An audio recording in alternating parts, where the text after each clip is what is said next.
Le Sénégal possède un sous-sol riche en ressources minérales diversifiées, mais encore sous-exploitées. L'exploitation minière était jusqu'à récemment limitée au phosphate, au calcaire industriel et à la tépulgite.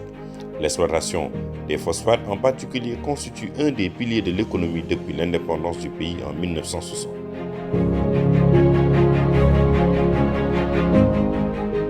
Cependant, grâce au code minier adopté en 2003 et aux importants efforts de promotion des investissements déployés par le gouvernement sénégalais avec l'appui de ses partenaires techniques et financiers, la diversification de l'activité minière s'est développée à travers l'exploration et l'exploitation de l'or, du minerai de fer, de l'uranium et du cuivre dans le sud-est du Sénégal, ainsi que la mise en valeur du zircon, quatrième gisement mondial, et du titane dans la zone littorale.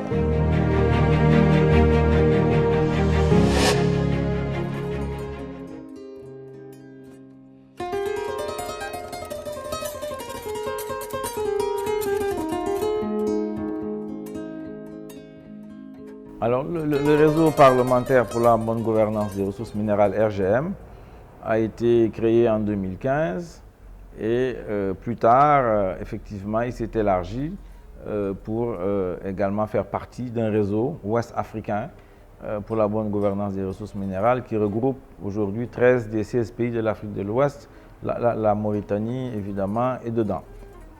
Alors, ce réseau, il faut dire, a vraiment eu le soutien de Found Foundation.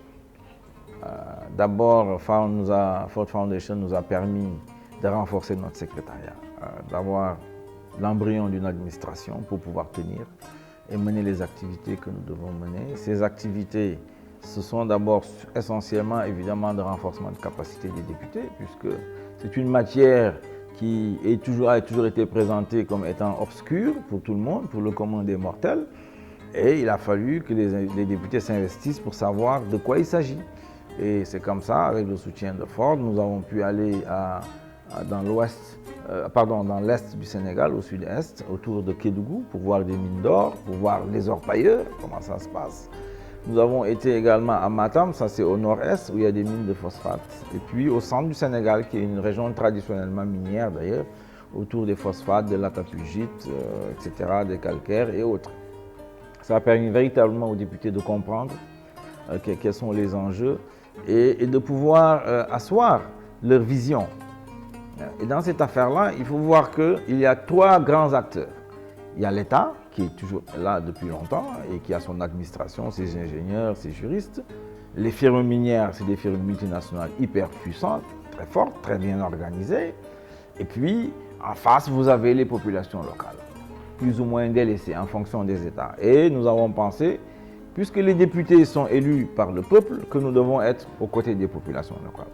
Et notre vision, c'est de faire en sorte que l'exploitation des ressources naturelles, les ressources minérales puissent profiter aux populations locales. C'est ça le sens du travail du RGM. L'Assemblée nationale a 4 missions fondamentales. La première, c'est la production législative, c'est-à-dire la production des lois. La seconde, c'est de contrôler l'activité gouvernementale. La troisième mission, c'est de représenter le peuple dans ses aspirations, dans ses espérances et surtout dans ses rêves qui doivent devenir réalité au fur et à mesure qu'avance le temps dans l'espace où évoluent les communautés humaines. La quatrième et dernière mission, c'est celle du contrôle des politiques publiques. Et c'est là qu'intervient le dossier des ressources minérales. L'Assemblée nationale doit 1. Promouvoir, élaborer, mettre en mesure la communauté nationale pour que la promotion des politiques publiques en matière d'exploitation des ressources minérales serve au peuple. Les découvertes récentes d'importantes réserves de pétrole et de gaz offshore ouvrent également de belles perspectives. Les contraintes liées à l'exploitation de ces ressources au Sénégal nécessitent l'application de réformes importantes avec des innovations majeures afin de permettre au pays d'en tirer effectivement profit. De telles réformes demandent également l'engagement des décideurs publics. C'est pourquoi, au regard du rôle capital que joue le Parlement dans chaque pays, notamment dans les votes de lois au profit des populations, son implication dans un secteur de développement comme celui de l'extraction industrielle des ressources naturelles est également capitale. La mise en commun de leurs efforts sera un gage solide pour tirer effectivement profit de l'exploitation des ressources naturelles. Nous avons démarré le partenariat avec le réseau des parlementaires pour la bonne gouvernance des ressources minérales depuis le début, depuis leur création, donc on peut dire en 2014, parce que nous avions compris effectivement qu'il y avait une nécessité de diversifier les acteurs qui intervenaient au Sénégal dans la gouvernance des ressources minérales. On travaillait depuis là avec la société civile beaucoup, renforcer les capacités, mais il fallait également participer à ce que l'espace de dialogue soit beaucoup plus élargi. Et donc les parlementaires qui manquaient au rendez-vous avaient pris cette initiative de se constituer un réseau que nous avons appuyé tout simplement. Et donc ceci a été une heureuse initiative parce que le réseau a joué un rôle important dans le développement de l'agenda dans le secteur ici au Sénégal, et particulièrement en participant à installer le débat au niveau public, au niveau national, parce qu'avec le réseau, il y a eu énormément d'activités qui ont été réalisées et menées sur le terrain, avec des visites de terrain. Avec le réseau, on a pu ouvrir les portes des entreprises minières, par exemple, qui ont permis de recevoir donc, les autres acteurs et également de tenir des forats avec les communautés qui, en même temps, partageaient leurs préoccupations dans le cadre des opérations minières qui se passaient dans leur localité. Et donc, le réseau a aussi participé aux réformes qui ont eu lieu, parce que ces années passées ont été des années de réformes au Sénégal, aussi bien sur le secteur minier que sur le nouveau secteur émergent du pétrole et du gaz, donc après les découvertes de 2014. Et sur le code minier, un travail phénoménal a été fait par ce réseau, non seulement en contribuant après des consultations larges et une expertise éclairante de ces consultations-là, le réseau a produit des recommandations qui ont été donc soumises tout simplement à la commission en charge du code minier. Je pense que le Parlement, l'Assemblée nationale a en l'occurrence un travail primordial à faire. Comme vous le savez, le rôle d'élaboration de loi revient au Parlement. Nous avons eu par exemple l'année dernière un nouveau code minier. Au cours du processus d'élaboration, nous avons vu qu'avec le réseau et le fait que les membres du réseau aient été outillés, c'est-à-dire qu'il y a eu des renforcements de capacités, il y a eu des formations, mais il y a aussi des visites d'échange à la fois au niveau des pays limitrophes, donc qui vivent les mêmes réalités que nous, mais aussi auprès d'autres nations, par exemple, d'où viennent les compagnies minières. Ceci a contribué à renforcer leurs connaissances et leur capacité en matière de plaidoyer pour s'assurer que le nouveau code reflète vraiment les préoccupations et défend l'intérêt de l'État du Sénégal d'abord, et des communautés minières et des populations en général. C'est vrai que les défis sont multiples. Et le premier défi, on le voit, c'est lorsqu'il y a une exploitation qui se met en place, ce sont les terres, l'eau, la faune et l'environnement qui est pour le moins, en tout cas, entamé dans ces zones. Et ce sont les populations locales qui évidemment subissent de plein fouet cet impact négatif-là. Heureusement qu'il y a dans les législations nationales et même dans tous les pays, aujourd'hui, avec la poussée de la société civile, tout le monde reconnaît qu'il faut faire des études d'impact environnemental Et ces études sont utiles parce que si elles sont bien menées, elles permettent de bien identifier les impacts négatifs, mais également de proposer des solutions. C'est là où le réseau estime qu'il faut des débats publics enrichis, ouverts à tout le monde, à la société civile, à l'État, aux parlementaires, également aux élus locaux et aux populations locales et leurs organisations pour discuter des enjeux. Parce que si l'impact négatif est tel que on ne peut pas aujourd'hui trouver des solutions pour pouvoir, disons, limiter ces effets négatifs à des choses supportables, alors on peut se poser la question de savoir est-ce que ça vaut la peine d'exploiter ces ressources minérales compte tenu de la technologie disponible. Autant attendre les prochaines générations qui, elles, peut-être auront trouvé les bonnes technologies pour empêcher une destruction de l'environnement. L'Assemblée nationale doit, pour ce qui concerne le Sénégal, comme l'Assemblée nationale des autres pays, chacune d'elles doit faire en sorte que une bonne utilisation de ces ressources profite au peuple. Que cela se fasse dans la transparence, dans la loyauté vis-à-vis des règles de la morale, pour que ce soit la communauté des hommes qui en profite, plutôt que quelques groupes ou quelques groupements humains qui se battent pour des intérêts, alors que l'intérêt fondamental, c'est l'intérêt du peuple. L'éthique, les méthodes de gestion modernes, transparentes et de contrôle. Personne ne peut gérer sans contrôle et aller au succès. Donc la recommandation que je fais est que nous autres élus du peuple, les parlementaires, devons avoir à l'esprit que l'existence de ces cadres qui ont été définis, qui ont été tracés sur la base de la morale et du respect du bien public, soit respectée dans l'applicabilité quotidienne et sur le terrain pratique. Recommandation, faisons en sorte, comme cela a déjà commencé, que ces ressources de gaz et de pétrole permettent au peuple de vivre en paix, dans le bien-être, dans la prospérité, dans la solidarité prônée par l'islam et par les religions révélées, la judaïque et la chrétienne. Et que, auparavant, toutes les mesures de formation soient prises pour former les élites africaines, sénégalaises en ce qui nous concerne, pour pouvoir faire en sorte que le management de ces ressources dans l'exploitation, parce qu'on a dépassé maintenant la période de l'exploration, dans le management industriel, dans le transport, dans le raffinage ou dans la vente du brut, que tout ceci repose sur la recherche du principe d'efficacité, accompagné par le principe de transparence, accompagné par le principe de respecter la volonté populaire et de faire en sorte que ce soit le peuple qui profite de ces ressources dont Dieu nous a dotés, Allah, le Seigneur, et que ce soit profitable.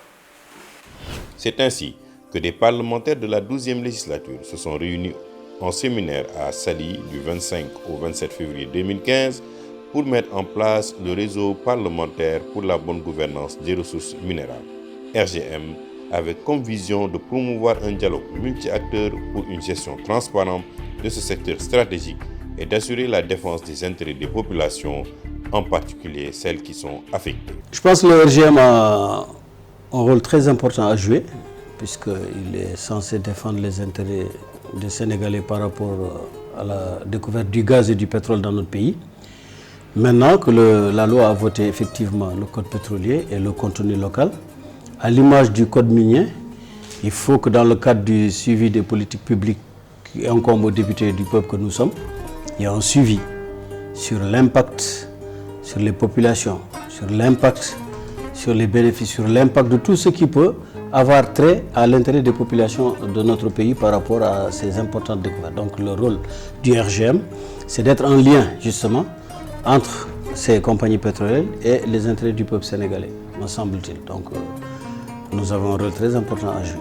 L'adoption des lois est une chose, c'est un acquis auquel ont contribué les parlementaires.